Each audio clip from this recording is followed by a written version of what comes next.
আসসালামু আলাইকুম রহমতুল্লাহি ওয়া বারাকাতুহু। ধন্যবাদ প্রাণপ্রিয় শিক্ষার্থীবৃন্দ। আজকে যে বিষয়টা নিয়ে আলোচনা করব সে বিষয়টা অত্যন্ত গুরুত্বপূর্ণ।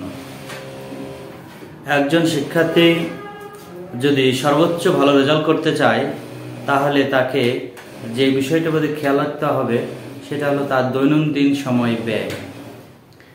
দৈনন্দিন সময় ব্যয়টা হলো কেমন, যেমন দৈনিক 24 ঘন্টা, এই 24টি ঘন্টাকে 4টি অংশে বিভক্ত করতে হবে, 4টি ভাগ করতে হবে। সেটা হলো একটা অংশ তার ঘুমের জন্য রাখতে হবে, একটা অংশ তার স্কুল টাইমের জন্য রাখতে হবে, একটা টাইম রাখতে হবে তার বাসার পড়াশোনা করার জন্য, আর বাকি সব সময়টা তার পারিবারিক কাজ, ইবাদত, প্রার্থনা, খেলাধুলা, পারিবারিক কাজে সহযোগিতা, এসব কাজে সে সহযোগিতা করতে পারে।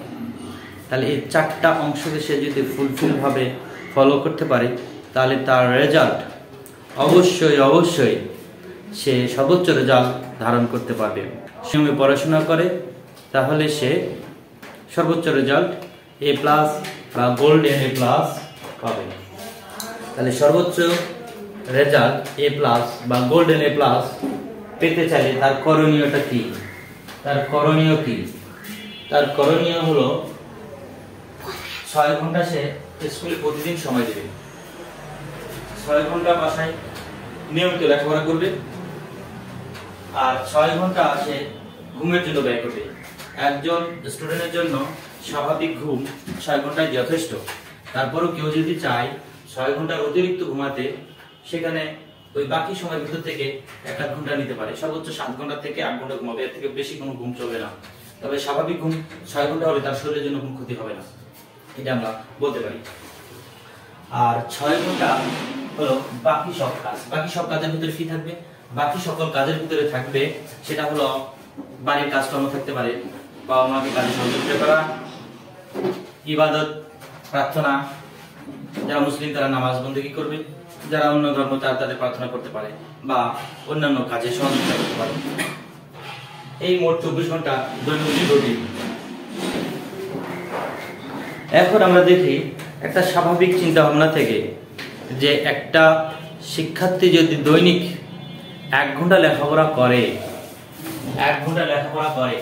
তাহলে সে একটা D গ্রেড পেতে পারে। তার রেজাল্ট শিক্ষাবর্ষের শেষে যে ফাইনাল একটা পরীক্ষা দিবে সেখানে রেজাল্ট সে D গ্রেড পাবে। সে যদি 2 ঘন্টা লেখাপড়া করে তাহলে সে C গ্রেড পাবে। সে যদি প্রতিদিন 3 ঘন্টা করে লেখাপড়া করে তাহলে সে B গ্রেড পাবে। যদি 4 ঘন্টা লেখাপড়া করে তাহলে সে A- গ্রেড পাবে। 5 ঘন্টা যদি সে প্রতিনিয়ত লেখাপড়া করে তাহলে সে A গ্রেড পাবে। 6 ঘন্টা যদি লেখাপড়া করে প্রতিদিন তাহলে সে A+ পাবে। 6 ঘন্টা প্লাস যদি সে লেখাপড়া করে, 7 ঘন্টা 8 ঘন্টাও যদি লেখাপড়া করে তাহলে তাদের জন্য A+ কিংবা গোল্ডেন A+ পাবে। তবে মিনিমাম তাকে 5 ঘন্টা লেখাপড়া নিয়মিত প্রতিদিন রাখা লাগবে, তবে সে ভালো রেজাল্ট করবে। যারা খুবই মেধাবী, খুবই ভালো, তাদের কিন্তু মোটামুটি 5 ঘন্টা থেকে 6 ঘন্টা পড়লে তাদের জন্য গোল্ডেন A+ নিশ্চিত, এটা বলা যায়।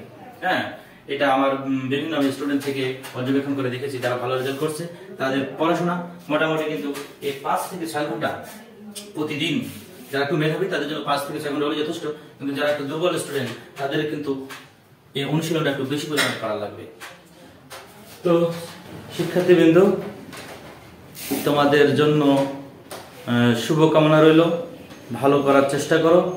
এই যে সমীক্ষাটা দিলাম, এই যে মোটামুটি ধারণাটা দিলাম পড়াশোনার দৈনন্দিন সময় ব্যয় সম্পর্কে, এটাকে যদি জীবনে সঠিক মতো ব্যয় করতে পারো তাহলে আমি নিশ্চিত বলতে পারি যে তোমরা জীবনে সফলকাম হবে।